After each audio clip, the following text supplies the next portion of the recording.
Previous lecture में students हमने देखा था management as a science and management as an art. Let's see management as a profession.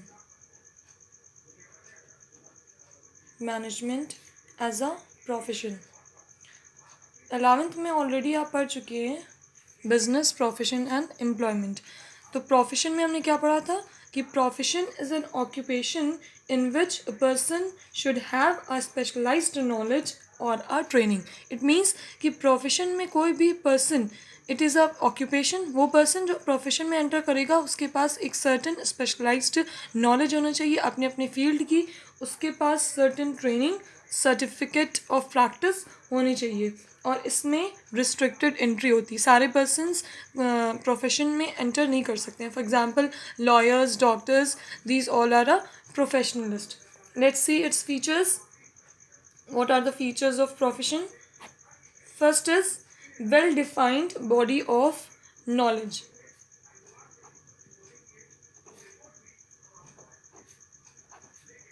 अभी जैसे हमने बोला कि वो पर्सन जो प्रोफेशन में एंटर करेंगे मींस प्रोफेशनलिस्ट, उनके पास सर्टन अपनी अपनी फील्ड की स्पेशलाइज्ड नॉलेज होनी चाहिए और ये नॉलेज इनको कहाँ से मिलती है? अपने प्रोफेशन के इंस्ट्रक्शन से. अगर ये नॉलेज के फीचर्स जो प्रोफेशन के हैं, ये फीचर्स अगर हम मैनेजमेंट में देखें तो मैनेजमेंट में ये फीचर एप्लीकेबल होता है. कैसे एप्लीकेबल होता है कि मैनेजमेंट में भी जो मैनेजर्स होते हैं उनको एक सिस्टमेटिक नॉलेज होनी चाहिए. अगर वो किसी भी ऑर्गेनाइजेशन के लिए वर्क कर रहे हैं, उस ऑर्गेनाइजेशन से रिलेटेड उनके पास सारी इन्फॉर्मेशन होनी चाहिए. प्लस उनको मैनेजमेंट के कॉन्सेप्ट्स, उनकी थ्योरीज और प्रिंसिपल के बारे में मालूम होना चाहिए. कोई भी पर्सन जो मैनेजर के डिजिग्नेशन पे है उसको मैनेजमेंट से related what are the concepts, what are the theories and principles of the management, इसकी नॉलेज उसे होना ज़रूरी है. प्लस उसको ऑर्गेनाइजेशन से रिलेटेड भी नॉलेज होना चाहिए और ये नॉलेज उसे कहाँ से मिलेगी? उसके ऑर्गेनाइजेशन की जो बुक्स ऑफ अकाउंट्स हैं उनसे. कि बुक्स ऑफ अकाउंट्स में वो देखेगा कि कितने साल ऑर्गेनाइजेशन ने प्रॉफिट गेन किया है, कितना लॉस हुआ है, या what are the reasons behind this. तो नॉलेज की ज़रूरत तो मैनेजमेंट को होती है. तो ये फीचर प्रोफेशन का मैनेजमेंट में भी अप्लाई करता है. Next is restricted entry.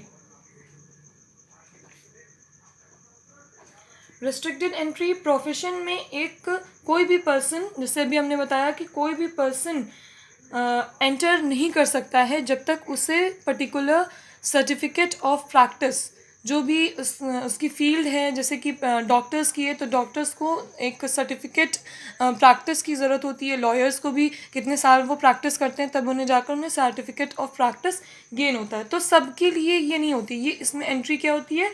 Restricted होती है.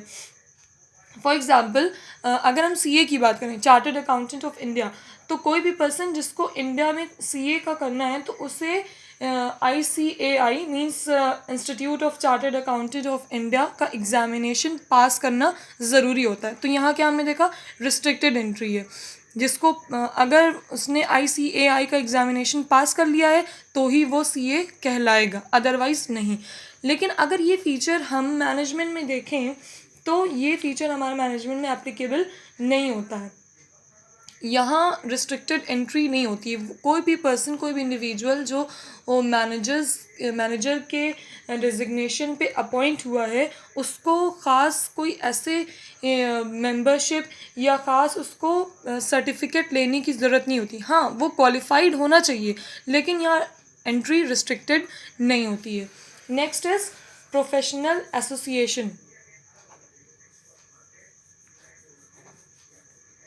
प्रोफेशनल एसोसिएशन मीन्स कि जितने भी प्रोफेशनलिस्ट हैं उनको किसी न किसी प्रोफेशनल एसोसिएशन से एफिलिएटेड होना ज़रूरी होता है.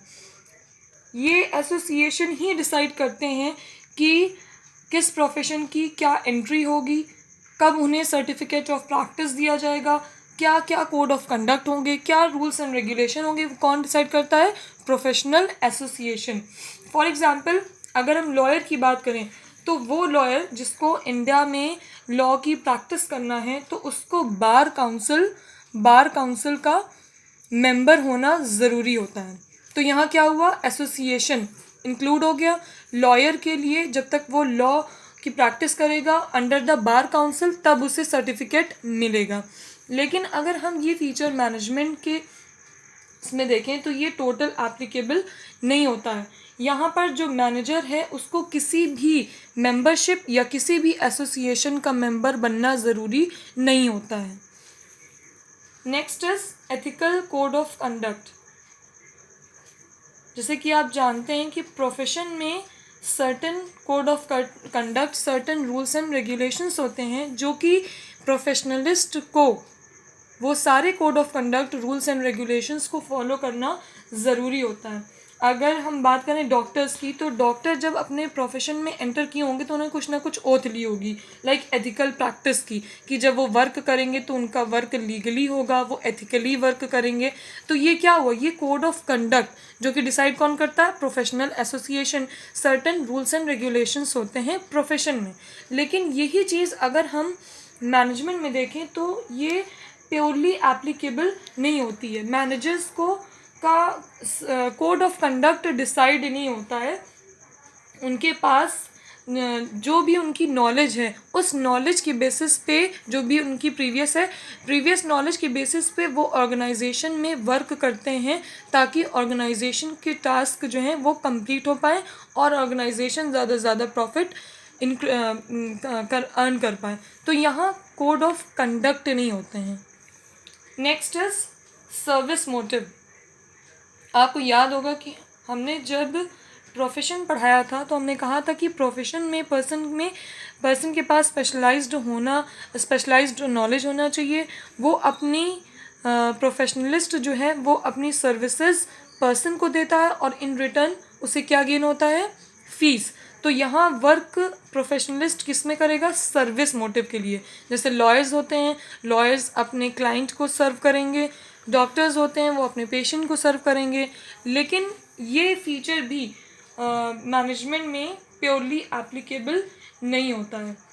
अगर हम इसकी मैनेजमेंट की बात करें तो मैनेजमेंट का सिर्फ ये एम होता है कि ऑर्गेनाइजेशन में हम हेल्प करें इस तरह से कि ऑर्गेनाइजेशन ज़्यादा से ज़्यादा प्रॉफिट अर्न कर पाए। लेकिन वही ऑर्गेनाइजेशन जब हमारा हॉस्पिटल होगा तो हॉस्पिटल की क्या एम हो जाएंगे, to give their services to the needy people.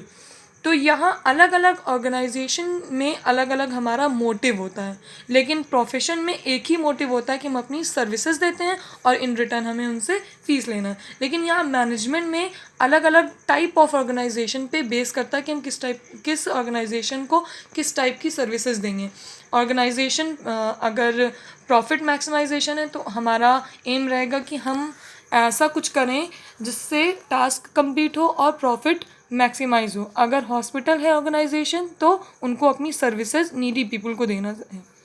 तो कॉन्क्लूजन क्या निकल के आता है कि ये जितनी भी फीचर्स प्रोफेशन के हैं वो सब मैनेजमेंट पे प्योरली एप्लीकेबल नहीं होते हैं। कुछ ऐसे फीचर्स हैं, अभी आपने देखा कि ये फीचर जो है आपका well defined body of knowledge वो प्योरली एप्लीकेबल होता है। तो कुछ फीचर्स प्रोफेशन में मैनेजमेंट में आते हैं और कुछ एप्लीकेबल नहीं होते हैं। तो इस तरह से हम कह सकते हैं कि मैनेजमेंट एज अ प्रोफेशन वो प्योरली नहीं है। Management is not a pure profession.